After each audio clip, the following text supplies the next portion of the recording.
بسم اللہ الرحمن الرحیم۔ السلام علیکم دوستو، ایک روز ایک وکیل اپنے گھر کے غسل خانے میں نہاتے ہوئے اپنی گھڑی وہیں بھول گیا اور عدالت میں اسی طرح چلا گیا۔ جب اس کے دوست نے اسے وقت پوچھا تو وہ کہنے لگا کہ گھڑی تو آج میں اپنے غسل خانے میں ہی بھول آیا ہوں۔ اس وقت اتفاق سے ایک شخص ان کی باتیں سن رہا تھا۔ وہ شخص وکیل کا گھر پوچھتے پوچھتے اس کے مکان تک پہنچ گیا اور رستے سے ایک مرغا بھی خرید کر لیتا گیا۔ وکیل کے دروازے پر پہنچ کر اس نے آواز دی۔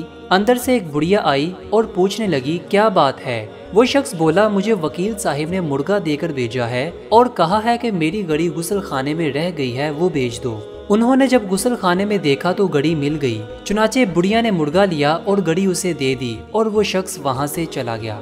شام کو جب وکیل گھر آیا تو اس کی بیوی نے پوچھا، آپ کو گھڑی مل گئی تھی؟ وکیل حیران ہو کر پوچھنے لگا، کون سی گھڑی اور کس کے ہاتھ بھیجی تھی؟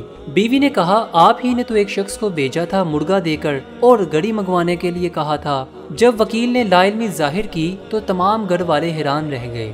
خیر، دوسرے دن وہ شخص دوبارہ وکیل کے گھر آیا اور اس کی بیوی سے کہنے لگا کہ گھڑی والا چور مل گیا ہے، مرغا دے دو، یہ عدالت میں پیش ہوگا۔ چنانچہ انہوں نے مرغا دے دیا۔ شام کو جب وکیل گھر آیا تو اس کی بیوی نے پوچھا، کیا آج گھڑی مل گئی تھی؟ وکیل نے کہا نہیں۔ بیوی بولی، کیوں؟ آپ نے ہی تو مرغا منگوانے بھیجا تھا کہ گھڑی مل گئی ہے۔ یہ بات سننی تھی کہ وکیل حیران ہو گیا اور سر پکڑ کر بیٹھ گیا، لیکن اب وہ کر ہی کیا سکتا تھا؟ بیچارہ اتنا علم اور شعور رکھنے کے باوجود بھی اپنے ہاتھ ملتا رہ گیا۔ دوستو، ہو سکتا ہے کہ آپ اس واقعے سے لطف اندوز ہوئے ہوں، لیکن میرا یہ واقعہ سنانے کا مقصد اس میں دلچسپی لینا نہیں ہے۔ اگر ہم تھوڑا غور کریں تو اس واقعے میں موجود چور کی مثال بالکل شیطان کی طرح ہی ہے۔